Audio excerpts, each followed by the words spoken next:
Hey, how are we all doing there, guys and gals? Welcome back to another video. Alright, so today I'm riding on the Kawasaki ZH2, and in today's video we're going to discuss the differences between clutchless shifting and quick shifting. Let's get to it.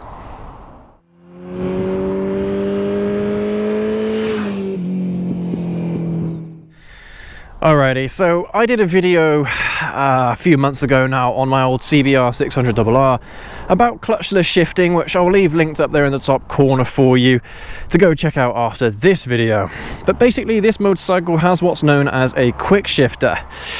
So it's very similar to clutchless shifting in a sense. So we can have a look at the little mechanism here. So it's got this little piston and a few other little bits and pieces there in order to actuate the quick shift aspect of the feature. So what's the point in having a quick shifter if it basically does the exact same thing as clutchless shifting? Well, that's what we're going to discuss. We're going to jump on the bike, go out for a ride, and we will discuss further the differences and whether or not one is better than the other. All right, let's jump on.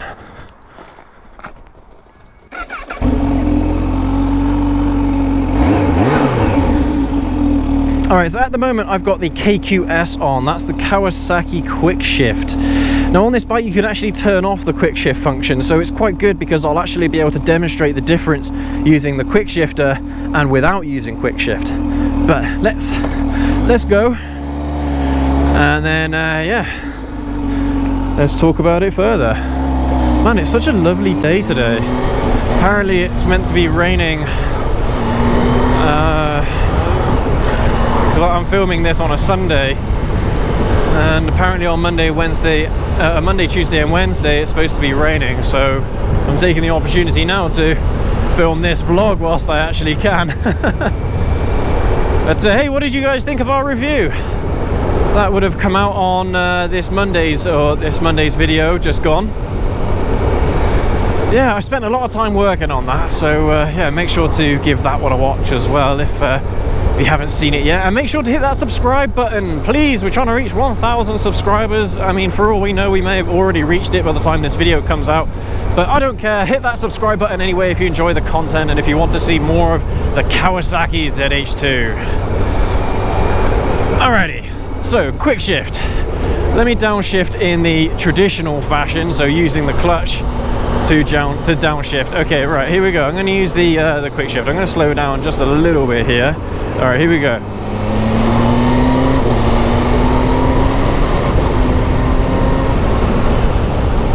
All right, now I don't know if you noticed what it was I was doing there, but I was leaving the throttle wide open. I mean, okay, it wasn't wide open, you know, 25%, 30% throttle, whatever, just to, you know, demonstrate the what quick shift can do. Now, clutchless shifting, you have to manually cut power to the transmission in order to change gears. Now, a lot of this is going to depend on the motorcycle itself, as I've discussed in the previous clutchless shifting video. That's a very nice, fancy car. Because some motorcycles have closer gear ratios, other ones have longer gear ratios. So bikes with longer gear ratios are gonna probably suffer a little bit more when you're doing clutchless shifting. Like, for example, if you try doing clutchless shifting on a Harley, you might have a bit of trouble there, and it's probably not recommended. But on most Japanese bikes, yeah, you can go for it. As long as you do it right, it shouldn't be any problems. All right. Now what I'll do in just a moment is I'll pull over and I'll turn off the quick shift on this bike so I can demonstrate the difference. But basically, the way how I look at it is the quick shift functionality will allow you to upshift whilst you're pulling a wheelie. Basically. And that is pretty damn cool. And yeah, I suppose it shaves a little bit of time off shifting gears, so if you're trying to pull away quickly or something like that, you don't have to worry about using your clutch, basically. Clutchless shifting, the quick shift on this ZH2 you have to be going over 2,500 RPM in order for it to work, and it works both ways. You can go up and down, which of course you can do as well using clutchless shifting. It's quite interesting because some people will say to you, oh, it's fine to do clutchless shifting going upwards, but it's not good doing it downwards. Really, you can do it both ways. But remember that the clutch is there for a reason, so you might as well use it. If your bike doesn't have quick shift like this bike does built into it, and it's, you know, and your bike isn't meant to quick shift, then don't force it to quick shift. But all I'm saying is that it can be done, but I'm not recommending that you do it. I do it just because it's a little bit easier for me.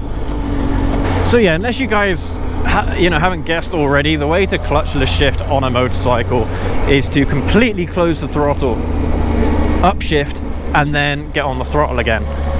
And it's the exact same process going down gears as well.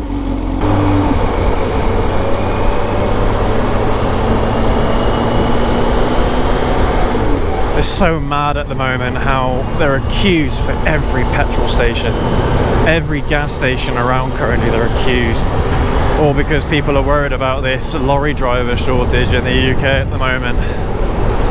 Guys, it's kind of stupid what you're doing. If you're panic buying fuel, you are going to create a shortage.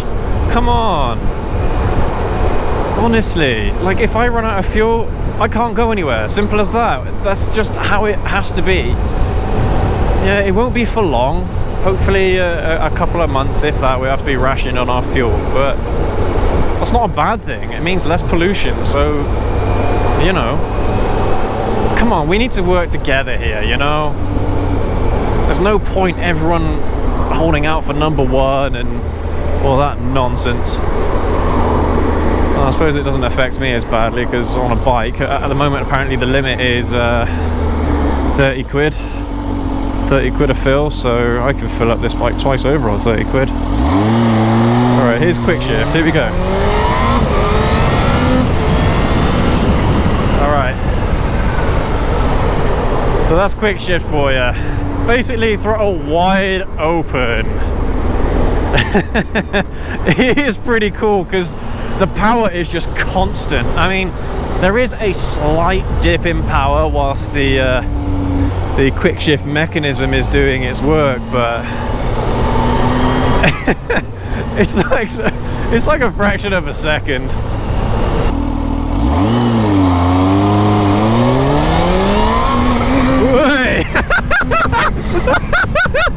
Oh my god! The front wheel came up so hard! Oh, that's so cool! Every time it gets me, man. Literally, and that's in the sport mode as well. That's traction control on. Holy bananas. I love this bike. Oh, I had to come off the throttle then before I upshifted just to put the front wheel back down, but man, it was cool.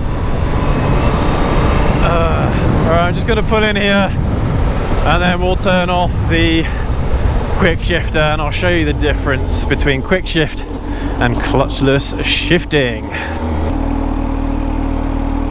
Alright, quick shift is now off. Here we go. So in this mode, technically I'm supposed to be using the clutch now, but look, I'll show you upshifting, okay? Clutchless upshifting.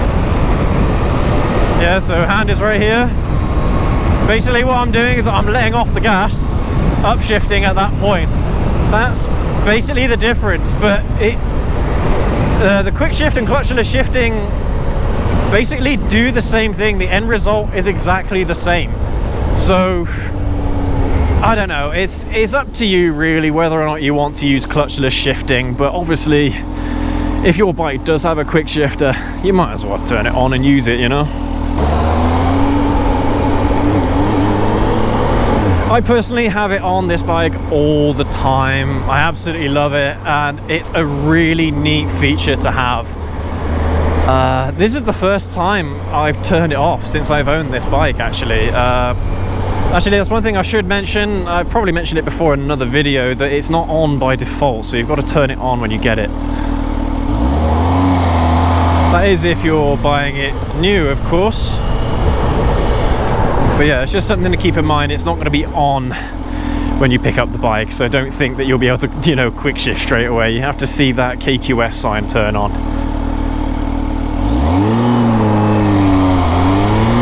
Man, this bike is so much fun.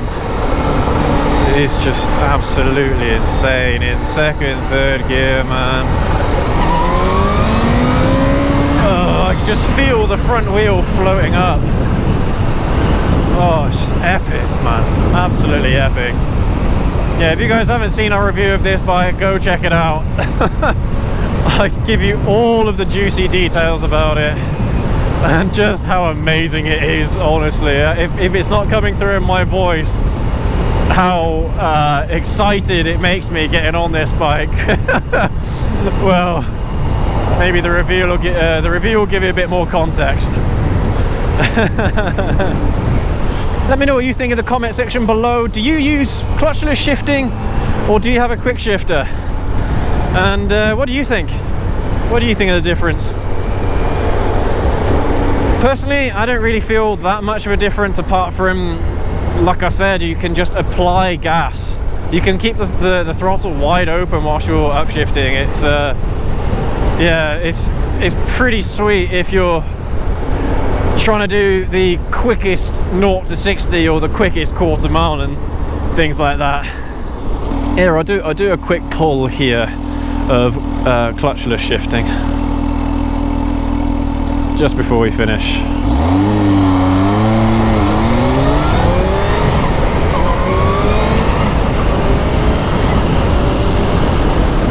I will admit it's a little bit harder to do clutchless shifting on a bike like this because it's got the electronic throttle. It's not a wire throttle, so yeah, definitely use the quick shifter if you're if you're on the ZH2.